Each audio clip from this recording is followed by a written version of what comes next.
नमस्कार, मैं नेहा गुप्ता और मैं जसप्रीत कौर और आप देख रहे हो उत्तर बंगाल और सिक्किम का leading news channel SK live. आपका समय, आपकी खबर। Ministry of health and family welfare government of India के हिसाब से कंफर्म केसेस है 4,25,282, एक्टिव केसेस है 1,74,387, क्योर हो चुके हैं 2,37,195, डेथ हो चुकी है 13,699 की। महाराष्ट्र की बात करें तो एक्टिव केसेस है 60,161, क्योर हो चुके हैं 65,749, डेथ हो चुकी है 6,170 की। दिल्ली की बात करें तो एक्टिव केसेस है 24,558, क्योर हो चुके हैं 33,013, डेथ हो चुकी है 2,175 की। वेस्ट बंगाल की बात करें तो एक्टिव केसेस है 6,186, क्योर हो चुके हैं 10,995, डेथ हो चुकी है 550 की। सिक्किम जो कि पहले ग्रीन जोन में था, अब वहाँ पर एक्टिव केसेस है 53, क्योर हो चुके हैं 25 और डेथ हो चुकी है 0 की। बिल्कुल जसप्रीत, जिस तरीके से आप बता रही हैं और हम सभी जानते हैं कि दिनों दिन कोरोना के आंकड़े जो है बहुत तेजी रफ्तार के साथ जो है वो बढ़ रहे हैं। अगर सिलीगुड़ी की ही बात करें तो सिलीगुड़ी में आप देख रहे हैं कि रोजाना नए नए मामले जो है वो सामने आते ही जा रहे हैं और रुकने का जो नाम है वो नहीं आ रहा है। पहले की अगर हम बात करें तो पहले जैसे कि हम सोचते थे कि अभी विदेश में है, अभी पूरे हिंदुस्तान में कहीं भी नहीं है, फिर वो धीरे धीरे करके हिंदुस्तान में आया। फिर हम सोच रहे थे कि चलिए दूसरे राज्य में है, अपने राज्य में नहीं है, तो धड़ल्ले से हम लोग निकल रहे थे, कोई भी कामकाज कर रहे थे, मिल रहे थे, पब्लिक गैदरिंग भी कर रहे थे, हालांकि लॉकडाउन था फिर भी। और इसके बाद धीरे धीरे अपने राज्य में, अपने वार्ड में नहीं था, फिर अपने वार्ड में भी आ गया। अपने वार्ड में अगर अभी आप देख रहे हैं कि आपके बाजू वाले घर में ही बैरिकेडिंग की गई है, वहीं से कोरोना पेशेंट मिल जा रहे हैं। और कैसे मिल जा रहे हैं, देखिए सिर्फ मिलने से या किसी के संपर्क में आने से ही कोरोना नहीं लग रहा है, क्योंकि वो जो जिन्हें लगा होगा कोरोना, वो भी पहले किसी कहीं से होंगे, या फिर घर में रहकर भी कोरोना हो जाता है, हो सकता है। ऐसी स्थिति जो है वो भी आपने देखा था। आज की अगर हम बात करें सिलीगुड़ी नगर निगम इलाके की, तो कुल मिलाकर अभी तक हमारे निज संवाददाता के अनुसार 12 रिपोर्ट जो है वो कोरोना के सामने आए हुए हैं। तो इन 12 रिपोर्टों में जो है कुलीपाड़ा जो कि वार्ड नंबर 1 में है, वहां से 1 रिपोर्ट सामने आई है। वार्ड नंबर 2 से 2 रिपोर्ट सामने आई है। 46 नंबर वार्ड से 3, 31 नंबर वार्ड, 38 नंबर वार्ड, इसके अलावा शक्तिगढ़, सालूगढ़ा, चेकपोस्ट, सुभाषपल्ली और ज्योति नगर इलाके से भी जो है मामले सामने आए हैं। कुल मिलाकर 12 रिपोर्ट जो है कोरोना के वो आज सामने देखे जा रहे हैं और काफी दहशत भरा भी माहौल जो है वो भी देखा जा रहा है। आप देख रहे हैं कि इस बीच हड़कंप जिसे हम कह रहे हैं कोरोना को लेकर के, वो इस बीच काफी ज्यादा बढ़ जा रही है। इससे थोड़ी से हट करके अगर हम बात करें तो प्राकृतिक आपदा जो है वो भी हमें नहीं छोड़ रहा। कभी आप देख रहे हैं आंधी हो रहे हैं, कभी तूफान हो रहा है, कभी भूस्खलन हो रहे हैं, भूकंप हो रहे हैं। और आज इसी भूकंप को लेकर के अगर हम बात करें तो मिजोरम पर भी आज भूकंप आई थी और इसी बीच कई अन्य जगहों पर भी जो है पिछले दिनों आपने देखा था भूकंप आई थी। फिलहाल हम आपको मिजोरम की स्थिति दिखाते हैं। भूकंप के झटकों से हिला मिजोरम। प्रधानमंत्री मोदी ने सीएम से बात कर लिया हालातों का जायजा। देश का उत्तर पूर्व राज्य मिजोरम सोमवार सुबह भूकंप के झटके से हिल गया। भूकंप विज्ञान केंद्र ने बताया कि रिक्टर स्केल पर इसकी तीव्रता 5.5 मापी गई। केंद्र ने जानकारी दी कि राज्य में सुबह 4:10 पर भूकंप के झटके महसूस किए गए। वहीं इसका केंद्र चंफाई कस्बे से 27 किलोमीटर दक्षिण पश्चिम में था। वहीं राज्य में आए भूकंप को लेकर देश के प्रधानमंत्री मोदी ने सूबे के मुख्यमंत्री जोरामथांग के साथ बात की। उन्होंने ट्वीट कर कहा, मिजोरम के मुख्यमंत्री जोरामथांग से वहां आए भूकंप को लेकर बातचीत की है, साथ ही केंद्र की तरफ से हर संभव सहयोग का आश्वासन दिया। Delhi on high alert. Delhi अभी खतरे में है, कह रहे हैं। वहाँ पर कहा जा रहा है कि आतंकवादी जो कि है वहाँ आ सकते हैं और कुछ खतरा उन पर मंडरा रहा है। तो आइए सुनते हैं विस्तार से। दिल्ली पर मंडरा रहा है आतंकी हमले का खतरा। जम्मू कश्मीर से रवाना हुए 4 से 5 आतंकी घुस सकते हैं शहर में। इंटेलिजेंस इनपुट के बाद हाई अलर्ट। आतंकी हमले की आशंका को देखते हुए दिल्ली में हाई अलर्ट कर दिया गया है। न्यूज एजेंसी के सूत्रों के मुताबिक दिल्ली पुलिस को आतंकी खतरे का इंटेलिजेंस इनपुट मिला है। 4 से 5 आतंकी दिल्ली में घुस सकते हैं। दिल्ली के सभी 15 पुलिस डिस्ट्रिक्ट के साथ क्राइम ब्रांच और स्पेशल सेल भी हाई अलर्ट पर है। राज्य की सीमा पर आवाजाही पर खास नजरदारी रखी जा रही है। कश्मीर के रजिस्ट्रेशन वाली गाड़ियों की तलाशी की जा रही है। मीडिया रिपोर्ट्स के मुताबिक जम्मू कश्मीर से आतंकी ट्रक से रवाना हुए हैं। वे बस, कार या टैक्सी से दिल्ली में घुस सकते हैं। दिल्ली के सभी होटल और गेस्ट हाउस पर नजर रखी जा रही है। शहर में कश्मीर के रजिस्ट्रेशन नंबर वाली कारें भी तलाशी की जा रही है। सभी बस स्टैंड और रेलवे स्टेशनों पर भी। जैसे कि हम लोग जानते हैं कि जगन्नाथ रथ यात्रा जो होती है वो काफ़ी धूमधाम से हिंदुस्तान में मनाया जाता है। और पुरी की अगर बात करें तो पुरी में भी जगन्नाथ भगवान की जो रथ यात्रा निकलती है वो भी काफ़ी भव्य और सुनहरा जो देखा जाता है। और उसमें हज़ारों की तादाद में बहुत जगह से लोग आते हैं, रथ यात्रा में निकलते हैं। रथ पहले से बनना शुरू हो जाती है और उसके बाद रस्सी को लोग खींचते हैं। और ऐसी मान्यता भी है, पुरानी मान्यता अगर हम देखें तो रस्सी खींचने से जो है आपको बहुत पुण्य मिलता है और जो भी आपके पाप होते हैं वो धुल जाते हैं, ऐसी मान्यता है पौराणिक मान्यताओं के अनुसार। लेकिन इस वर्ष की अगर हम बात करें, सभी 30 त्योहार जो है वो उस पे कोरोना ने इस बीच बहुत बड़ा छाप छोड़ा है और काला गहरा छाप छोड़ा है, जिससे कोई भी 30 त्योहार जो है वो नहीं हो पा रहा है उतने हर्षोल्लास के साथ जैसा पहले होता था। तो इस साल भी सोशल डिस्टेंसिंग को मेंटेन रखकर ही बंगाल में किस तरीके से मनेगी वो हम आपको सुनाते हैं। पश्चिम बंगाल में इस साल रथ यात्रा उत्सव बेहद सादगी से मनाया जाएगा, क्योंकि इस वार्षिक उत्सव का आयोजन करने वाली कई समितियों ने कोविड-19 महामारी के मद्देनजर श्रद्धालुओं से भीड़ एकत्र नहीं करने की अपील की है। International society of Krishna consciousness ISKCON ने पहले ही भगवान जगन्नाथ और उनके भाई भगवान बलभद्र और बहन सुभद्रा देवी के रथों को बाहर निकालने की अपनी योजना को रद्द कर दिया है, क्योंकि देवी देवताओं के दर्शन करने के लिए लोगों की भीड़ जुटने से संक्रमण के प्रसार का जोखिम हो सकता है। इस वर्ष 23 जून का उत्सव मनाया जाना निर्धारित है। पश्चिम बंगाल तो आगे बढ़ते हैं सिक्किम की तरफ। वहाँ की बात करें तो लॉकडाउन के चौथे चरण तक सिक्किम जो कि था वह ग्रीन जोन में था। अब वहाँ पर टोटल एक्टिव केसेस जो कि है वह है 53 और कंफर्म केसेस है वो है 78। जहाँ आप देख सकते हैं पहले वह ग्रीन जोन में था, फिर एक पेशेंट से बढ़कर आज एक्टिव केसेस जो कि है 53 हो गए हैं।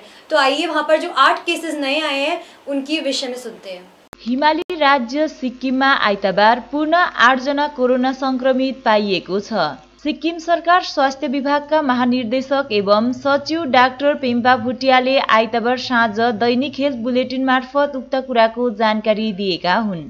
डाक्टर भुटियाका अनुसार संक्रमित पाइएका 8 जना मध्ये 4 जना पूर्व सिक्किम अनि 4 जना दक्षिण सिक्किम निवासी हुन्। पूर्व सिक्किमका पोजिटिभ पाइएका 4 जना मध्ये 3 जना एकै परिवारका हुन् भने उनीहरू केही दिन अघि कोरोना पोजिटिभ पाइएको 1 जना युवतीको परिवारका सदस्यहरू बताइएको छ। उनीहरू सबै पीएनजी स्कुलमा रहेको फेसिलिटी क्वारेन्टाइनमा रहेका थिए। यसैगरी दक्षिण सिक्किमका 4 जना कोरोना संक्रमितहरू सबै नाम्ची निवासी रहेको अनि 3 जना बिहार तथा 1 जना चम्पासरी सिलगढीबाट आएको डाक्टर भुटियाले बताएका छन्। यसको साथै सिक्किममा कोरोना संक्रमितहरूको कुल संख्या 78 पुगेको छ भने 25 जना स्वास्थ्य भएर घर फर्किसकेका छन्। सिक्किम राज्यमा अहिले 53 वटा कोरोना पोजिटिभको एक्टिभ केस रहेको बताइएको छ। तो इस बीच हम आपको विभिन्न जगहों की स्थिति दिखा रहे हैं कि कहां पर कैसी स्थिति जो है वो बनी हुई है। अनलॉक डे 22 पर आज हम आप पहुंचे हैं और फिलहाल हम आपको ले चलते हैं मालदा की तरफ। वहां पर बम कांड को लेकर पुलिस किस तरीके से जांच पड़ताल कर रही है वो हम आपको दिखाते हैं। बम कांड में 4 गिरफ्तार, रिमांड में लेकर पुलिस कर रही है पूछताछ। 1 किलो बम बनाने के मसाले जब्त। मालदा जिले के तुलसीहाटा बम कांड के सिलसिले में हरिश्चंद्रपुर थाने की पुलिस को बड़ी सफलता हासिल हुई है। पुलिस ने कल बम विस्फोट कांड में जुड़े रहने के आरोप में एक और आरोपी को गिरफ्तार कर लिया। उसका नाम जाहिदुद्दीन बताया जा रहा है। वह चांचल थाने के धानगाड़ा इलाके का रहने वाला है। जानकारी के अनुसार तुलसीहाटा में पिछले रविवार को दोपहर को बाजार संलग्न इलाके के अवैध रूप से चल रहे शराब के ठेके पर बम विस्फोट की घटना हुई थी। इस घटना में पुलिस ने 3 लोगों को गिरफ्तार किया। इनमें से एक व्यक्ति आलोक अंसारी बम विस्फोट में घायल हो गया। उसे मालदा मेडिकल कॉलेज व अस्पताल में भर्ती कराया गया है। कुछ दिनों पहले वह अस्पताल से स्वस्थ होकर लौटा। पुलिस उससे पूछताछ कर रही है। पूछताछ में मिले सुराग के आधार पर कल शाम को एक आरोपी को पुलिस ने गिरफ्तार कर लिया है, जानकारी के अनुसार हरिश्चंद्रपुर भालूकाट जाने वाले राज्य सड़क पर उसे गिरफ्तार किया गया। उसका नाम जायुद्दीन है। वह चांचल थाने के धानगारा इलाका का रहने वाला है। पुलिस सूत्रों के अनुसार वह बम बनाने की सामग्री की आपूर्ति करता था। गिरफ्तारी के समय उसके पास से 1 किलो बम बनाने के मसाले जब्त किए गए। उसे चांचल महकुमा अदालत में पेश कर 5 दिनों के पुलिस रिमांड में लिया गया है। बम कांड में 4 गिरफ्तार, रिमांड में लेकर पुलिस कर रही है पूछताछ। 1 किलो बम। तो आगे बढ़ते हुए देखते हैं जलपाईगुड़ी की कुछ तस्वीरें, जहां पर डॉक्टर सुशांत रॉय का यह कहना है कि धीरे धीरे कर जो कि है कोरोना का जो संक्रमण है और जो रिकवरी रेट्स है वह कंट्रोल में आ रहा है। तो आइए सुनते हैं उनकी कुछ बात। जलपाईगुड़ी में कोरोना नियंत्रण में ये बातें कही है डॉक्टर सुशांत रॉय ने। अलीपुरद्वार व सिलीगुड़ी में हालत सोचनीय। अलीपुरद्वार एवं दार्जिलिंग जिले में कोरोना मरीजों की संख्या बढ़ने के बावजूद जलपाईगुड़ी जिले में फिलहाल कोरोना नियंत्रण में है। एक संवाददाता सम्मेलन में कोरोना को लेकर उत्तर बंगाल के ओएसडी डॉक्टर सुशांत रॉय ने यह जानकारी दी। उन्होंने बताया, पिछले 24 घंटे में जलपाईगुड़ी में कोरोना संक्रमित के केवल 1 मरीज पाए गए हैं। दूसरी ओर अलीपुरद्वार जिले में कुल 47 कोरोना मरीज पाए गए हैं, जो अब तक का जिले में कोरोना मरीजों के दिन में पाए जाने वाले सबसे अधिक संख्या है। इसके अलावा दार्जिलिंग जिले के सिलीगुड़ी में कुल 20 कोरोना मरीज पाए गए हैं। कालिम्पोंग से 2 पॉजिटिव केस आए हैं। उन्होंने कहा कि वर्तमान में जलपाईगुड़ी में कोरोना संक्रमित मरीजों की कुल संख्या 76 है। ये सभी अगले 10 दिनों के भीतर स्वस्थ होकर घर लौट जाएंगे। कुल मिलाकर उत्तर बंगाल के अन्य जिलों की तुलना में जलपाईगुड़ी जिले में कोरोना की स्थिति बेहतर बताई जा रही है। उन्होंने कहा कि इसी सप्ताह से उत्तर बंगाल के प्रत्येक जिले में 3 से 5 सेफ होम शुरू किया जाएगा, जहां मुख्य रूप से बिना कोरोना के लक्षण वाले मरीजों को रखा जाएगा। জলপাইগুড়িতে কিন্তু এই মুহূর্তে অনেক কন্ট্রোল হয়ে গেছে। আপনারা যদি দেখেন এই মুহূর্তে সারিতে পেশেন্ট ভর্তি আছে 76 জন, 85 জন ছিল, 9 জন ডিসচার্জ হচ্ছে। এখন হয়তো বিকেলের দিকে আবার কিছু ডিসচার্জ হবে। সুতরাং এটা যেটা অনেকটাই বেড়ে গিয়েছিল এখানে, সেটা কিন্তু এখন কমে গেছে। আর সার্বিকভাবে জলপাইগুড়ি কিন্তু পরিস্থিতি ঠিকই আছে। তবুও আমরা সেই একটা ডিস্টেন্সের কথা যেটা বলছি, ফিজিক্যাল ডিস্টেন্সটা মেনটেন করার কথাই বলবো। আদারওয়াইজ জলপাইগুড়ি ঠিক আছে। শুধু মাঝখানে গতকাল একটু আলিপুরদুয়ারে হঠাৎ করে 46 জনের একটা সার্চ হয়েছিল। আর এছাড়া পজিটিভ কেস ছিল। আর দার্জিলিং জেলা বলতে আমি শিলিগুড়ির কথা বলছি, এই অঞ্চলগুলো 20 জনের একটা সার্চ দেখা যাচ্ছে। আলিপুরদুয়ার 47, আর দার্জিলিং 20, কালিম্পং 2 জন। সকাল 7টার পরে জলপাইগুড়ির কথা বলছি, মাত্র 1টি কেস পজিটিভ এসছে, যেটা পেশেন্ট ভর্তি ছিল সারি হসপিটালে। আর বাদুই যত রিপোর্ট হয়েছে সমস্তই নেগেটিভ আছে। একটু আগেই রিপোর্টটা আমাকে এক্ষুনি দিল ওখান থেকে, যে এসছে। করোনা সংক্রমণ কমিউনিটিতে স্প্রেড করেছে কিনা প্রশ্ন হচ্ছে এটাই। না, এখনও পর্যন্ত সেরকম কিছু স্প্রেড হয়নি। তবে একটা জিনিস, এটা আপনারা জানেন, সবসময়তেই মেডিকেল সায়েন্স রিসার্চ ওরিয়েন্টেড হয়, সেরকমভাবে রিসার্চ চলছে, তার রিপোর্ট তো আসবে। কিন্তু কমিউনিটি স্প্রেড এখনও পর্যন্ত হয়নি। যদি হতো তাহলে পরে সংখ্যাটা কিন্তু এখানে থাকতো না, এটা একটা মারাত্মক জায়গায় পৌঁছতে পারত। আর গতকাল কয়েকজনের রিপোর্ট এসেছিল, আপনারা জানেন, কোনো একজন ভদ্রলোক, শিলিগুড়ির ভদ্রলোক, তার রাজগঞ্জে তার সোয়াব টেস্ট হয়েছিল, তিনি পজিটিভ হওয়াতে তাকে এখানে নিয়ে আসা হয়েছিল। ওনার ফ্যামিলিরই মনে হয় হয়তো 4 জনের পজিটিভ ধরা পড়েছে। তাদেরকে, যেহেতু ওরা শিলিগুড়িতে মিউনিসিপ্যালিটি কত নম্বর যেন ওয়ার্ড থাকে, তা সেখানে চাঙ্গাতে তাদেরকে পাঠানো। जलपाईगुड़ी। और इसी के साथ आगे बढ़ते हुए हम सुनते हैं कि राज्य के पर्यटन मंत्री गौतम देव ने आज प्रेस कॉन्फ्रेंस करके उन्होंने कहा है कि इस जो महामारी के बीच हम सभी शहरवासियों को, राज्यवासियों को कैसे रहना है, कोरोना को साइड करते हुए खुद को सोशल डिस्टेंसिंग मेंटेन करते हुए कैसे रहना पड़ेगा। सुनिए उन्हीं से। अच्छा, আমরা বিভিন্ন পর্যায়ে খুব তাড়াতাড়ি শেষ করে দিচ্ছি মিটিংটা। বিভিন্ন পর্যায়ে বিভিন্ন সংগঠনকে নিয়ে আমরা অনেকগুলো মিটিং করেছি শিলিগুড়িতে এবং জাবদাম ফুলবাড়ি এলাকাকে নিয়ে বিভিন্ন এনজিও, স্বেচ্ছাসেবী সংগঠন, ওয়েলফেয়ার, তারা একটা যৌথ কমিটি তৈরি হয়েছে।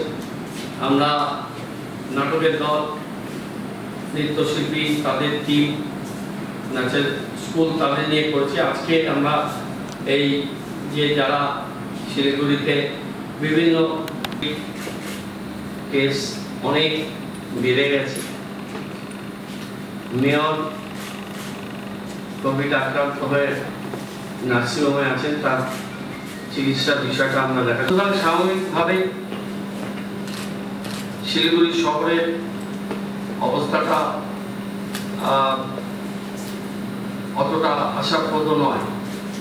বিশেষ করে বাইরে থেকে বহু মানুষ যারা আটকে গেছিলেন, ভুল সিদ্ধান্তের ফলে তারা ফিরে আসার পর বিভিন্ন জায়গাতে কনভার্ট করেছে। প্রচুর মানুষ সুস্থ হয়ে গেছে, কিন্তু প্রচুর মানুষ আক্রান্ত হচ্ছে। 3 জন স্টাফ এখন অব্দি শিলিগুড়ি পৌর নিগমের তারা এফেক্টেড হয়েছে। মার্কেটগুলো বন্ধ করা হয়েছে। বিধান মার্কেটে একটা অংশ স্টেডিয়ামে শিফট করা হচ্ছে। এইসব নানান প্রথা পদ্ধতি সেগুলো আমরা করছি আপনাদের সাথে মিটিংয়ে। যেটা আমাদের বক্তব্য যে আপনাদের এই 3 মাস নিশ্চিতভাবে আপনাদের অনেক অসুবিধার মুখোমুখি হতে হয়েছে। আপনারা আপনাদের স্কুলগুলো বন্ধ রেখেছিলেন, এখন আপনারা খুললেও সেটা কিভাবে ম্যানেজ করছে, কেননা অনেক জায়গাতেই খুব বেশি পরিসর নেই। বাচ্চারা কাছাকাছি থেকেই আঁকাটা শেখে, সেটা আপনারা কিভাবে করছেন। আর এই কোভিডে আমাদের এই পর্যায়ে এটাই আমার শেষ মিটিং হবে। কালকে থেকে আমি আর এইসব মিটিংগুলো করবো না, কারণ সবটাতে একটা সিস্টেমের মধ্যে করা উচিত। কারণ আমার খালি গানের স্কুলগুলো বাকি থাকলো, কিন্তু একসাথে এত লোককে এক জায়গায় ডাকাটাও ঠিক হচ্ছে। কারণ যে হারে সংক্রমণ বাড়ছে, কোথাও রেশন দোকানের লোক ইনফেক্ট হচ্ছে, কোথাও গ্রসারি শপে হচ্ছে, কোথাও দোকানের ব্যবসায়ীরা হচ্ছে, নানান সেক্টরের মানুষ হয়ে যাচ্ছে। কিন্তু টেস্টিং তো চিত্রশিল্পীদের সাথে মিটিং করলাম, তাদের সমস্যা কথা তারা বলেছে, তাদের সাথে সেই বিষয় নিয়ে আলোচনা করলাম। আর পুজোর পরে পরিস্থিতি কিছুটা স্বাভাবিক হলো। ঝাড়গ্রাম, ফুলবাড়ি এবং শিলিগুড়ি বেশ কিছু স্কুলে যাদের ওয়ার্ড আছে ভালো, সেখানে সুন্দর করে কিছু ছবি আঁকা তাদের সরঞ্জাম আমরা দেব। আর্টিস্ট ফোরাম তারা যদি এটা করে দেন তাহলে বাচ্চাদের অনেক ভালো লাগবে, সেটা আমরা বলেছি। এবং সচেতনতার কাজ তারা তাদের সংস্থার মাধ্যমে করে যাওয়ার জন্য, এবং তারা তাদের প্রতিনিধি 2 জনের নাম দিয়েছেন, বিতক শাহ, সুদীপ সোলা। তাদের সাথে আমরা যোগাযোগ রাখি। এছাড়া 17 তারিখ এই মাসের আমি DM Darjeeling, Jalpaiguri SLC commissioner তাদের সাথে কথা বলেছিলাম, এবং কতগুলো সিদ্ধান্ত আমাদের সেই সময় হয়েছিল যে কোভিডের এই সংক্রমণ এতটা বেড়ে যাওয়ার ফলে এখানে চ্যাং সুপার স্পেশালিটি হসপিটাল, সেখানে শয্যা বৃদ্ধি করা হয়েছে, কোভিড হসপিটাল পুরোপুরি। দ্বিতীয়ত আমরা ছেড়ে দিচ্ছি, আগের থেকে করতাম। জলপাইগুড়ি দিশান দুটো মিলে চ্যাংয়ে 120 সিট, দিশানে 115, তার মধ্যে অন্যান্য অ্যারেঞ্জমেন্টগুলো আছে। হিলে টিবেলিতে আরেকটি কোভিড সেন্টার 30 বেডের, টিবেলিতে আরেকটা কোভিড সেন্টার চালু হচ্ছে।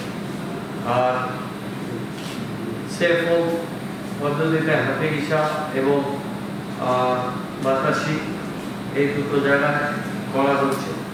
সাদি হসপিটাল, মেডিকেল কলেজ এবং বিভিন্ন জায়গাতে কোয়ারেন্টাইন সেন্টার যেগুলো ছিল সেগুলোর সংখ্যা বাড়ানো হয়েছে, এবং কিছু মানুষ তারা যাতে সাসপেক্টেড বিভিন্ন হোটেলে পেয়ে সেটা আমরা ব্যবস্থা আমরা করেছি। এই পরিকল্পনাগুলো নেওয়া হয়েছে দার্জিলিং, জলপাইগুড়ি 2টো জেলাতে। ওখানে বিশ্বকর্মা ক্যান্সার কোভিড সেন্টার এবং নেউকিয়া এবং মেডিকা এই দুটোতে টেস্টিং ল্যাব এবং অন্যান্য ব্যবস্থা কোভিডের জন্য আমরা প্রচেষ্টা চালাচ্ছি। আর সুরক্ষা এবং আনন্দকে টুনার সিস্টেমে টেস্টিং এটা হচ্ছে। পরীক্ষার ব্যাপারে আমরা কথা বলেছি 2nd, 6th আর 8 জুলাই পরীক্ষা হবে আর সেন্ডে। তার জন্য যে স্কুলগুলোতে সেন্টার সেখানে মাস্ক, স্যানিটাইজার, থার্মাল মেশিন, তাদের সেফ ড্রিঙ্কিং ওয়াটার এবং ছোটদের জন্য আলাদা করে গ্লাস, তাদের যদি টেম্পারেচার থাকে আইসোলেশন রুমে তাদের পরীক্ষা দেওয়ার ব্যবস্থা এবং স্ট্যান্ড বাই অ্যাম্বুলেন্স এবং একজন করে ডাক্তার একটা সেন্টারে রাখার ব্যবস্থা। এই বিষয়গুলো নিয়ে আমি ইলাবোরেটলি কথাবার্তা বলেছি ডিএম দার্জিলিং এবং ডিএম জলপাইগুড়ির সাথে। এবং আমি দুটি স্কুলের ম্যানেজিং কমিটির দায়িত্বে আছি, শিলিগুড়ি বয়েজ এবং গার্লস স্কুল। এই স্কুল দুটোতে পরীক্ষার সেন্টার আছে, সেখানে এই সেন্টার নিয়েও আমরা ডিটেল কথা বলা হয়েছে। এর সাথে সাথে বর্ষা আসছে, ডেঙ্গির প্রকোপ যাতে না বাড়ে তার জন্য ডেঙ্গি সচেতনতা, জমা জল না রাখা এবং মানুষকে মশারি টাঙিয়ে শোয়া, এই যে বিষয়গুলো প্রাইমারি বিষয়, সেই বিষয়গুলো নিয়ে জনসচেতনতার জন্য কর্পোরেশনকে একটি প্রচার অভিযান চালানোর জন্য আমরা বলেছি। কয়েকটা সেন্টার দুটো জেলাতেই বাড়ানো হয়েছে। এছাড়া অশোক ভট্টাচার্য তিনি কোভিড আক্রান্ত হয়েছেন, নেউকিয়াতে ভর্তি আছেন, তার প্রত্যেক দিনে মনিটরিং আমি করছি। এবং কলকাতার 3 জন চিকিৎসক, তাদের সাথে এখানকার 3 জন চিকিৎসক তারা টেলিকনফারেন্সের মধ্যে দিয়ে সাজেশন নিচ্ছে এবং 2 কন্ট্রাক্টার্স তাকে দেখছে, তার অবস্থা স্থিতিশীল আছে, লাঙে ইনফেকশন আছে, ইউরিন ট্র্যাকে ইনফেকশন আছে, ইউরিন, এই দুটো বিষয় ডাক্তাররা দেখছেন। এছাড়া তার বিপি, সুগার এবং জ্বর খুব বেশি নেই। এখন তিনি অক্সিজেনে আছেন, আইসিইউতে আছেন, অপেক্ষা কিন্তু একটু ভালো আছে এবং আমরা প্রে করব যে খুব তাড়াতাড়ি, তিনি বুধবার দিন আক্রান্ত হয়েছিলেন, আজকে 12 দিন হয়ে গেছে, তিনি তাড়াতাড়ি সুস্থ হয়েছেন, এটা আমরা প্রার্থনা করব। মুখ্যমন্ত্রী, মাননীয় মুখ্যমন্ত্রী তার সাথে কথা বলেছি, ফিরাদ হাকিম তার সাথে কথা বলেছি, ডক্টর পার্থ চট্টোপাধ্যায় শিক্ষামন্ত্রী, উচ্চ শিক্ষামন্ত্রী, তিনি কালকে আমাকে ফোন করেছিলেন, ডিটেল খোঁজ খবরগুলো নিয়েছেন এবং আমি তার স্ত্রী, তাদের ঘনিষ্ঠ পার্টির সহযোগী অংশবাবুকেও আমি মেসেজ করে তাকে ভরসা জানানো মেসেজ পাঠিয়েছি। মনে হচ্ছে এই সময় রাজনৈতিক পার্থক্য জায়গা, আমরা সরকারে আছি, মানুষের পাশে দাঁড়ানোর কর্তব্য সেটা করছি। দ্বিতীয়ত হচ্ছে মুকুল সেনগুপ্ত আরেকজন, আমরা একসাথে কর্পোরেশনে 88 সালে কাউন্সিলর হয়েছিল, দীর্ঘদিনের এনআরসি ছিল, সে কোভিড পজিটিভ। 2 দিন আগে তার সেলুলার অ্যাটাক হয়েছিল, শারীরিক কিছু সমস্যা আছে, নিবেদিতা নার্সিংহোমে ভর্তি আছে। তার স্ত্রী এবং মেয়ে তাদের একটি হোটেলে এনে রাখা হয়েছে, সেখান থেকে তাদের আজকে সব টেস্টিং হবে, রিপোর্ট পেলে দেখা যাবে বিষয়। এবং মুকুল সেনগুপ্ত প্রপার ট্রিটমেন্ট যাতে ঠিকঠাক মতো হয় সেই ব্যাপারে আমরা প্রচেষ্টা চালাচ্ছি, ঠিক মতো ট্রিটমেন্ট করছি যাতে হয়। ডিএম দার্জিলিংয়ের সাথেও এই বিষয়ে কথা হয়েছে এবং আমরা প্রতিনিয়ত যোগাযোগ করছি। প্রপার ট্রিটমেন্ট ফ্যাসিলিটি সব কিছু, যেহেতু তার কিছু আনুষঙ্গিক।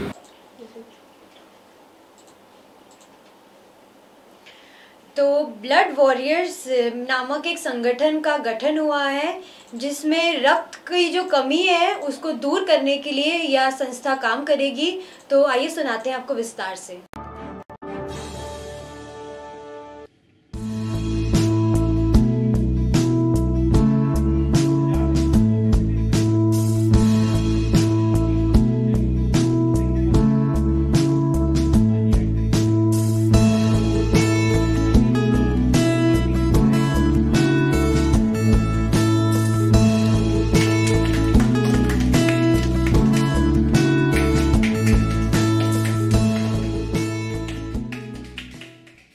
जैसा कि हम लोग जानते हैं कि ब्लड की दूरी को, रक्त की दूरी को दूर करने के लिए बहुत सारी संस्थाएं जो है वो इस पर अहम भूमिका निभा रही है। इसी के साथ साथ आज ब्लड वॉरियर्स सिलीगुड़ी के नाम से एक नई संगठन जो है आज इसका गठन हुआ है।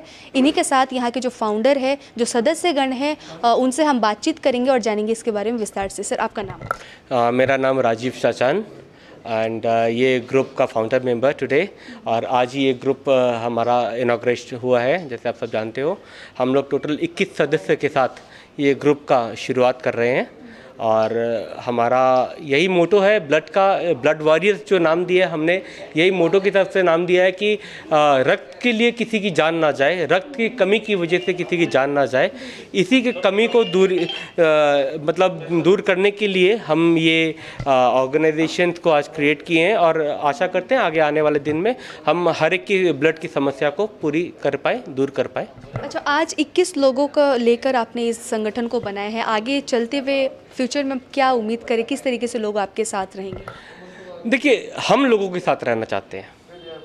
लोग तो ऑटोमेटिकली हमसे जुड़ जाएंगे, क्योंकि आज के दिन में हम सब जानते हैं कि ब्लड की जो स्कैर्सिटी है वो कितनी ज़्यादा है।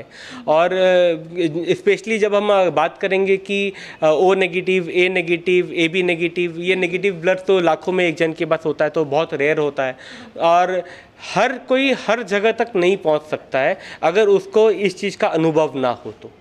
तो ये ब्लड वॉरियर्स जो हमारा ग्रुप है, 21 सदस्य का जो ग्रुप है, ये पूरी तरह सक्षम है कि किसी के भी ब्लड की ज़रूरत हो उसको पूरा कर पाए, उसको आगे बढ़कर उसको वो रक्त की कमी ना महसूस कर सके, अपने आप को अकेला ना महसूस कर सके। यही हमारे ब्लड वॉरियर्स की थीम है। अच्छा, इसमें आप आज हमारे एसके लाइव के माध्यम से शहरवासियों को क्या मैसेज देना चाहेंगे या फिर क्या कहना चाहेंगे कि रक्त की संग्रह जो करनी चाहिए लोगों को और देना चाहिए, क्योंकि रक्तदान महादान है, तो आप क्या मैसेज देंगे? मैं हमेशा कहता आया हूँ कि रक्तदान महादान है, मगर ये बहुत कम लोगों को समझ में आ रहा है कि रक्तदान महादान है। मैं चाहूँगा कि अपने हर युवा भाई बहन लोग से ये कहना चाहूँगा कि आगे आए, ब्लड डोनेट करें। शरीर में कोई फ़र्क नहीं पड़ता, क्योंकि हम सब जानते हैं कि रक्त हम खरीद नहीं सकते। अपने ही जीवन से, अपने ही बदन से हम वो रक्त किसी की जान बचा सकते हैं। आपका 1 यूनिट ब्लड, जो कि 350 ml का 1 यूनिट ब्लड होता है, वो 3 जनों की जान बचाता है। और मैं ये अनुरोध करूँगा, मैं रिक्वेस्ट करूँगा अपने जितने भी अभी एसके लाइव के माध्यम से हमें देख रहे हैं, मैं उनसे अनुरोध करूँगा कि आगे आए, डरे ना, ब्लड डोनेट करें। देखिए, अच्छा लगता है। और हमारा एक ही स्लोगन रहेगा कि करके देखो, अच्छा लगता है। और जो कि हमारे मेंबर्स ने अभी एक स्लोगन दिया है, you need we provide. Thank you sir. और जिस तरीके से आप देख रहे हैं कि यहाँ पर सभी लोग, सभी सदस्याएं मिलकर के यहाँ पर एकजुट हुए हैं और इस ब्लड वॉरियर में जुड़े हुए हैं, तो आप सभी से अनुरोध है कि चूँकि रक्तदान महादान है, इसमें आप जुड़िए, इस मुहिम के साथ जुड़िए। जहाँ पर जिसको भी मदद के लिए अगर रक्त चाहिए तो आप उन्हें बेशक दीजिए। तो आने वाले समय में आप लोग किस तरीके से क्या प्रोग्राम करने वाले हैं? जैसे कि अपना नेक्स्ट संडे ऑन 28 हमारा एक ब्लड डोनेशन कैंप है, जो कि Rotaract club in association with blood warriors के साथ, जो कि अपना सिद्धि विनायक जो SF रोड पे है, वहाँ पे होने वाला है। वो अपने 11 से 4 बजे तक अपना ब्लड डोनेशन कैंप है विद रोटरी ब्लड बैंक कक्षा। और इसी के साथ आगे बढ़ते हैं। हम देखते हैं कि यहाँ पर बीजनबाड़ी की तरफ, जहाँ पर गोरखा जनमुक्ति मोर्चा ने सामाजिक दूरी को बढ़ाए रखने को लेकर क्या संदेश दिया है, क्या कहना है, वो हम सुनते हैं। सामाजिक सञ्जालमा आतंक फैलाउनुको साटो परेको बेला जमिनमा उत्रिएर काम गर्नुपर्ने सुझाव गोर्खा जनमुक्ति मोर्चा रिम्भिक लोधोमा समष्टि सभापति नोर्देन शेर्पाले दिएका छन् भने आफू बोल्नुको साटो कर्ममा विश्वास गर्ने भएकोले नै आफू सामाजिक सञ्जालको अफवाहमा जानुको साटो जमिनमा उत्रिएको तिनले बताएका छन्। समष्टिमा कोरोना भाइरसको पहिलो जाँच पोजिटिभ आएपछि स्थानीय मानिसहरूमा आतंकको माहौल बीच पीडित परिवार तथा क्षेत्रवासीलाई सम्बोधन गर्दै उनले यस्तो मन्तव्य दिएका हुन् भने मानिसहरूलाई नकारात्मक सोचको साटो सकारात्मक सोच्ने तथा यो बिरामीबाट निको भएको खबरहरू पनि हेर्ने सुझाव दिँदै सम्पूर्ण क्षेत्रवासी लगायत पीडित परिवारलाई नआत्तिने अनुरोध गरेका छन्। तपाईले सही कुरा भन्नुभयो र यो रिम्बिक लोधोमा समष्टिमा हाम्रोमा अहिलेसम्म 168 जना मान्छे सुरक्षित ढङ्गमा उहाँहरू हाम्रो समष्टिमा आउन सफल भएको थियो भने जुन यो नानी छ महाराष्ट्रबाट आएको जुन पासाङदेखि शेर्पा है, जुन तपाईँले लामपातीको कुरा गर्नुहुँदैछ है, लामपाती गाउँको हो बहिनी। र यो नानीलाई हामीले हिजो मात्र बिजनबारी डिग्री कलेज जहाँनिर आइक्यू बनाएको थियो, इन्स्टिट्युसनल क्वारेन्टाइन, ऊ 14 दिन बसेर उहाँ नानी हिजो मात्र यहाँ घर आएको हो है। र घरमा उहाँहरूले सुरक्षित, उहाँलाई घरमा होम क्वारेन्टाइनमा अलग्गै समाजकोले त्यहाँनिर एउटा होम क्वारेन्टाइन निर्माण गरेर उहाँ सुरक्षित उहाँलाई राखिएको थियो समाजद्वारा है। र आज उहाँको एउटा अलिकति एउटा रिपोर्ट, जुन यो प्राइमेरी रिपोर्ट छ है, एउटा सस्पेक्टेड रिपोर्ट हो, कोरोना पोजिटिभ भयो, कोरोना सङ्क्रमित भयो भन्ने कुरा होइन है। र अहिले जुन प्रकारको हाम्रो सामाजिक सञ्जालमा है, यहाँनिर गाउँ बस्तीमा जुन चाहिँ लामपातीमा अब यो कोरोना आयो है, कोरोना एउटा सङ्क्रमण भयो भन्नेले एउटा मिडिया मार्फत एकदमै यो एउटा अफवाह एकदम बेसी फैलाइरहेको छ। त्यसले गर्दा यहाँ गाउँको समाजको मान्छेहरूलाई घरिघरि फोन गरेर परिवार पक्षलाई त्यो जो नानी पासाङदेखि शेर्पा जो मैले भन्दैछु नानीलाई जुन सस्पेक्टेड अहिले भर्खरै मात्र उहाँलाई के अरे सिलगढी लगेर गयो है, उसलाई एकदम मेन्टल एउटा टर्चरै भनौँ है, उसलाई एउटा परेशान। तो आगे भी बिजनबाड़ी की आपको तस्वीरें दिखाएंगे जहाँ पर क्वारंटाइन सेंटर में जो लोग बाहर से आ रहे हैं या जो भी स्टूडेंट्स आ रहे हैं या ट्रैवलिंग करके वहाँ जो रहने आ रहे हैं, उन सभी को क्वारंटाइन में रहना पड़ेगा। वहाँ पे व्यवस्था की गई है। आइए आपको सुनाते हैं विस्तार से। कोरोना भाइरसको संक्रमणलाई ध्यानमा राख्दै लिजाहिल चुङथुङका विभिन्न समाजहरूको संयुक्त प्रयासमा सामुदायिक रूपमा बनाइएको क्वारेन्टाइन सेन्टरमा बाहिरबाट आएका प्रवासीहरूलाई निरन्तर रूपमा राखिने कार्य भइरहेको जानकारी संयोजक रोजर राईले दिएका छन्। उक्त संयुक्त संघको प्रयासमा राखिएको क्वारेन्टाइनमा स्थानीय मानिसहरूले अनुशासित रूपमा बस्दै आएको पनि बताइएको छ। स्मरण रहोस्, चुङथुङ तथा लिजाहिलका विभिन्न समाजहरूले गाउँसम्म कोरोना पस्न नदिने भन्दै स्थानीय स्तरमा खण्ड विकास तथा ग्राम पञ्चायतको सहयोगमा सामुदायिक क्वारेन्टाइन सेन्टरहरू सञ्चालन गर्दै आइरहेका छन्। हामीलाई यसमा के भन्नु त छैन है, अब यो क्वारेन्टाइन भनेको त सबैले नै पालन गर्नुपर्ने कुरा हो हैन हजुर। अन्त यसमा अब जति पनि हाम्रो यो 3 समाजहरू मिलेर यो क्वारेन्टाइन बनाएको छ, त्यसलाई पालन गरी हामी सुधार गरिरहेको छौँ। र त्यो क्वारेन्टाइन सेन्टरहरूमध्ये यो पनि हाम्रो एउटा क्वारेन्टाइन सेन्टर थियो, जो मैले पहिला पनि हाम्रो अघिको दाजुहरू जो आउनु भएको थियो उहाँहरूलाई रिलिज गर्दाखेरि भनिसकेको थिएँ। र आज उहाँहरूलाई हामी यहाँ धन्यवाद दिनको निम्ति आएका छौँ। उहाँहरूले आफ्नो सुख सुविधाहरू सबै कुरालाई त्यागेर जे जस्तो भए पनि आफ्नो घरलाई परदेशबाट घरमा आइपुग्दा पनि आफ्नो घरमा नपसेर गाउँ समाज र हितको निम्ति र 11वटा संयुक्त सेवा सङ्घको जुन रुल्स एन्ड रेगुलेसन छ त्यसलाई फलो गरेर आज यस्तो यो गाउँदेखि तल यस्तो क्वारेन्टाइन सेन्टरमा आएर उहाँहरूले आफ्नो गाउँ समाजको निम्ति ठुलो देन दिनुभएको छ र त्यसमा हामी उहाँहरूलाई धेरै धेरै धन्यवाद भन्न चाहन्छौँ। र उहाँहरूले आफ्नो जुन यो 21 दिनको अवधि जो उहाँहरूले यहाँ बिताउनु भएको छ त्यो उहाँहरूको लागि नभएर हाम्रो समस्त गाउँ समाज छरछिमेकी सबैको निम्ति उहाँहरूले आज त्याग गरेर उहाँहरूले यहाँ 21 दिन बिताइदिनु भएको छ।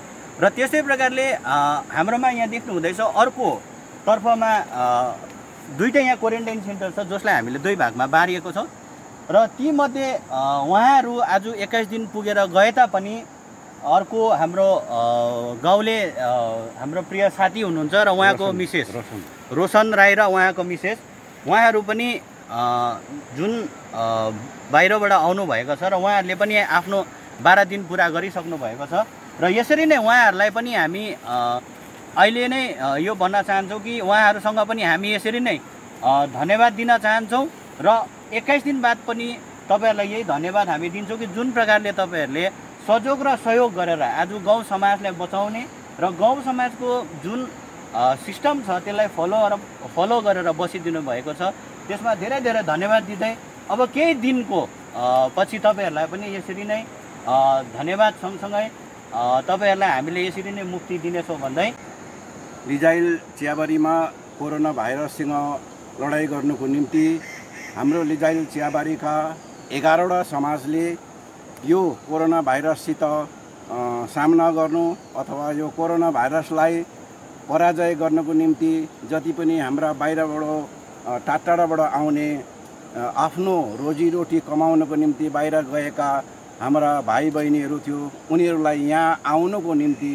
हामीले जुन सहज बनाउनुको निम्ति हाम्रा लिजाइल चियाबारी अन्तर्गत 11वटा समाजहरूलाई संयुक्त रूपमा हामीले गठन गरेर लिजाइल संयुक्त सेवक सङ्घको नामाकरण गरेर एउटा सेवक सङ्घ तयार पारेका थियौँ र यो लिजाइल चियाबारी संयुक्त सेवा सङ्घको सल्लाहकारको हिसाबले म यहाँ आज केही बोल्न गइरहेको छु र विशेष गरेर हाम्रा विगत दिनमा लिजाइल चियाबारीबाट बाहिर गुजरातमा जानुभएका हाम्रा हाम्रो भतिजहरू गत 31/5/2020 को देखि यहाँ गुजरातबाट आएर उहाँहरू यहाँनिर क्वारेन्टाइनमा बस्नुभएको छ।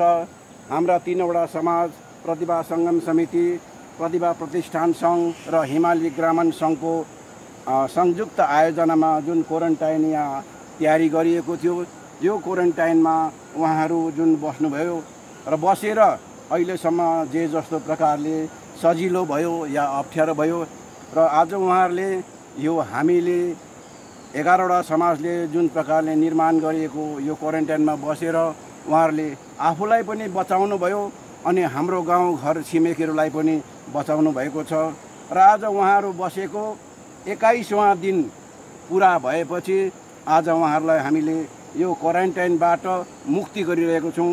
उहाँहरूमा कुनै पनि एउटा त्यस्तो कोरोनाको लक्षण देखा नपरेको कारण आज उहाँहरूलाई यहाँबाट मुक्ति गर्न लागिरहेको छौँ र मुक्ति गर्नभन्दा अघि उहाँहरूलाई हामी लिजाइल संयुक्त सेवक सङ्घकोबाट उहाँहरूलाई एउटा मुक्ति पत्र तयारी गरेका छौँ र यो म यहाँ एडभाइजरको हिसाबले पढेर सुनाउँदैछु। कोरोना भाइरसको संक्रमणलाई ध्यानमा राख्दै लिजाहिल चुङथुङका विभिन्न समाजहरूको संयुक्त प्रयासमा सामुदायिक रूपमा बनाइएको क्वारेन्टाइन सेन्टरमा बाहिर। और इसी के साथ आगे बढ़ते हैं, 2 बड़ी खबरें जो है वो हम आपको बता दें। हमारे संवाददाता जो भेजे हैं, सिलीगुड़ी से 2 लोगों की जो है वो मृत्यु हो गई है कोरोना की वजह से ही। हम आपको बता दें कि इसमें से एक जन जो है वो आश्रम पारा के 72 साल के एक वृद्धा थे, वहीं जिनका कोविड अस्पताल में, दिसान कोविड अस्पताल में वो चिकित्साधीन थे। और इसके बाद दूसरे जन जो है वो बाघा जतीन कॉलोनी के 71 वर्ष की एक वृद्ध जो है वो बताई जा रही है। ये दोनों ही उत्तर बंगाल मेडिकल कॉलेज व अस्पताल में चिकित्साधीन थी। जो पहले वाले थे वो दिसान सारी अस्पताल, जिसको बाद में दिसान कोविड अस्पताल बनाएगा, वहां पर थे और इन दोनों की जो है वो मौत हो गई है कोरोना की वजह से ही। सिलीगुड़ी से जो है वो 2 बड़ी खबर जो है वो सामने आ रही है। पिछले दिनों आपने देखा था कि वार्ड नंबर 10 चर्च रोड इलाके में जो है वहां के एक जो वयस्क लोग थे, जो वृद्धा थे, वो वहां पर उनकी मौत हो गई थी। और आज फिर से 2 लोग जो है वो कोरोना की चपेट में आकर के उन्होंने इस जंग से हार गए हैं और उनकी मृत्यु हो गई है। इसकी जो भी अपडेट्स आएगी वो हम आप तक लगातार पहुंचाते रहेंगे। जैसे आगे बढ़ते हुए हम कहां की स्थिति दिखा रहे हैं, आगे बढ़ते हुए हम दिखा रहे हैं आपको भारत बांग्लादेश की स्थिति, जहां पर वाणिज्य जो अंतरराष्ट्रीय सीमा है वो खुल गई है और वहां की स्थिति हम आपको दिखाएंगे भारत बांग्लादेश की। भारत बांग्लादेश अंतर्राष्ट्रीय वाणिज्य सीमा खुली, ट्रकों की आवाजाही शुरू। लॉकडाउन के कारण लंबे समय तक बंद पड़े मालदा जिले के मेहंदीपुर में भारत बांग्लादेश अंतर्राष्ट्रीय वाणिज्य सीमा को खोल दिया गया है। हालांकि जिला प्रशासन की ओर से कोरोना वायरस के बढ़ते संक्रमण के बीच वाहन चालकों के लिए खास निर्देश जारी किया गया है, जिन्हें पालन करना अनिवार्य होगा। दूसरी ओर आज प्रशासन के इन निर्देशों का कई क्षेत्रों में पालन नहीं किए जाने की भी शिकायत मिली। प्रशासन के निर्देश अनुसार ट्रकों को मशीन के जरिए सैनिटाइज करना होगा, पर आज यहां लोगों को हैंड मशीन से ट्रकों को सैनिटाइज करते देखा गया। ऐसे में आसपास के लोगों में कोरोना का संक्रमण बढ़ने की आशंका बनी रहती है। गुरुवार सुबह से मेहंदीपुर में भारत बांग्लादेश अंतर्राष्ट्रीय वाणिज्य सीमा खुलने के बाद सब्जी, फल समेत अन्य सामानों से लदे ट्रकों की आवाजाही शुरू हो गई। दूसरी ओर प्रशासन के निर्देश अनुसार फिलहाल किसी प्रकार के स्टोन चिप्स का निर्यात नहीं किया जा सकेगा। केवल खाद्य सामग्रियों का निर्यात सरकारी निर्देश अनुसार किया जाएगा। जिलाधिकारी राजश्री मैत्रा ने बताया कि लॉकडाउन के नियम अनुसार ही मेहदीपुर में भारत बांग्लादेश अंतर्राष्ट्रीय वाणिज्य सीमा को खोला गया है। गौरतलब है कि भारत बांग्लादेश के इस अंतर्राष्ट्रीय वाणिज्य सीमा से प्रतिदिन 300 से 400 ट्रकों का आना जाना होता है, पर लॉकडाउन के कारण यहाँ ठप पड़ा था। आज के हमारे संगठन থেকে মানে কি বলবার যে সব লোক আমাদের সাথে মানে সহায়তা করেছিল খুবই তাদেরকে ধন্যবাদ। কারণ আমাদের লুকাচুরি ইনচার্জ রাকেশ বাবু আমাদেরকে অনেক অনেক তাকে আমি ধন্যবাদ দেবো আর কি, আমাদের সাথে সহায়তা করার জন্য। আমাদের BSF company commander, customs super inspector এবং ব্যবসায়ী সমিতি তাদেরকে আমি এইসব খাটার জন্য এবং আমাদের সাথে সহায়তা করার জন্য খুবই ধন্যবাদ দেব। এবং আমাদের যে সব গাড়ি আজকে এক্সপোর্ট হচ্ছে তারা খুবই খুশি। তো লেবার শ্রমিক, আমাদের এখানকার লেবার শ্রমিক যে পেটে অনারে না খেয়ে মরছিল তারা আজকে আমাদেরকে ধন্যবাদ দিচ্ছে, এক্সপোর্টারদেরকে ধন্যবাদ দিচ্ছে, আমাদের সামন্ত ট্রাক মালিকগণকে সব ধন্যবাদ দিচ্ছে, তারা পেটে আজকে পুরো খাবার পাবে। जीटीए के द्वारा क्वारंटाइन सेंटर बनाया गया और आज उसका उद्घाटन भी किया गया। जीटीए के चेयरमैन अनिल थापा जी ने किया है और अनिल थापा ने ही किया है। और वहाँ पर पहाड़ में जैसे कि हम देख सकते हैं ज़्यादा कोविड अस्पताल नहीं थे, तो ऐसा कोई कार्य जो किया जा रहा है जो कि बहुत ही अच्छी बात है। और इस क्षेत्र में प्रभाव कम पड़ेगा, प्रेशर कम होगा, तो ये अच्छी बात है कि पहाड़ में भी हॉस्पिटल्स बन रहे हैं और लोग ऐसे सतर्क हो रहे हैं और हॉस्पिटल्स बन रहे हैं। और जिस तरीके से उद्घाटन हुआ आज, आइए आपको वहाँ की कुछ तस्वीरें दिखाते हैं।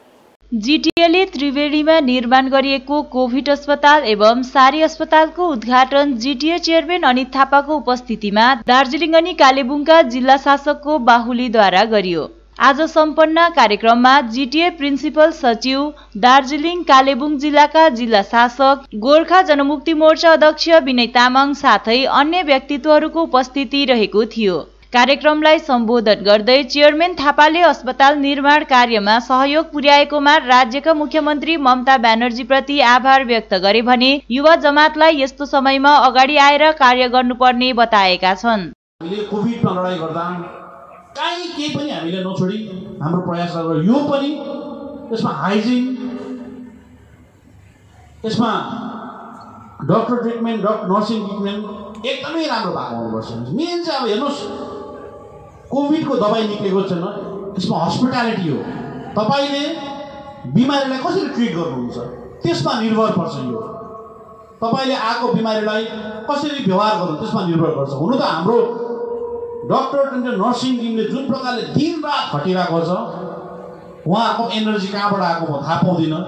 उहाँहरू अहिले आफ्नो ज्यानलाई जोखिममा राखेर काम गर्नुहुँदैछ, उहाँहरूलाई धेरै धेरै धन्यवाद दिन चाहन्छु। र तपाईँहरूको अझै पनि हामीलाई खाँचो छ, तपाईहरुले पनि जुन प्रकारले आफ्नो परिवार, आफ्नो सबै कुरो छोडेर लागिराख्नु भएको छ, तपाईहरुलाई पनि धेरै धेरै धन्यवाद दिन्छु। आगामी दिनमा पनि तपाईहरुले यस्तै एनर्जीको खाँचो छ र जति पनि यहाँ डाक्टर नर्सहरू बस्छ उहाँहरूलाई पनि कुनै कुरोको फेसिलिटी कम्ती हुँदैन। उहाँहरूलाई पनि सोच्नुभन्दा अगाडि उहाँहरूले पाएको हुनुपर्छ। उहाँहरूलाई पनि टाइममा खाना, टाइम सबै कुरो टाइममा हुनुपर्छ। उहाँहरू नै वरियो, उहाँहरू चाहिँ हेर्नुहोस् आर्मी हो हाम्रो लागि। आज आर्मी चिफ भने उहाँहरू हो र उहाँहरूको फेसिलिटीमा हामीले याद गर्नुपर्छ।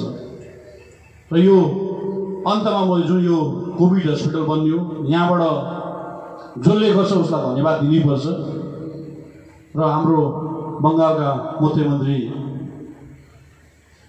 म्याडम ममता ब्यानर्जीलाई म धेरै धेरै धन्यवाद दिन चाहन्छु। उहाँले जिटिए वासीको लागि हाम्रो प्रयास हो भने उहाँको ब्लेसिङ हो। हेर्नुहोस्, उहाँको ब्लेसिङ, हाम्रो प्रयास, हाम्रो टिमको प्रयासले बनिएको र जिटिए वासीको पक्षबाट म उहाँलाई मुरीमुरी धन्यवाद दिँदै अनि यो जिटिएको लागि यो जुन हस्पिटल बन्यो एउटा एसेट हो र यसलाई सबैले मिलेर यो हाम्रो घर हो भनेर जस्तो स्याहारेर अगाडि लैजाउँ। अनि टिस्टावासीलाई पनि हो जुन तपाईँहरूले आजसम्म यो काममा कोअपरेट गरिदिनु भयो र भोलिको दिनमा पनि तपाईँहरूको कोअपरेसनको जरुरत छ र तपाईँहरूको पनि तपाईँहरूको इस्यु मैले सामने भनेर भनेको छु। एउटा पोस्ट क्रिएट गरेर यो म्यानेजमेन्ट र लोकल बिचमा एउटा पोस्ट क्रिएट गरेर काम गर्ने एउटा मान्छे बनाउनुपर्छ। मैले सामने मलाई भनिसकेको छु र कुनै ठाउँमा पनि हामीले चुक खानु हुँदैन।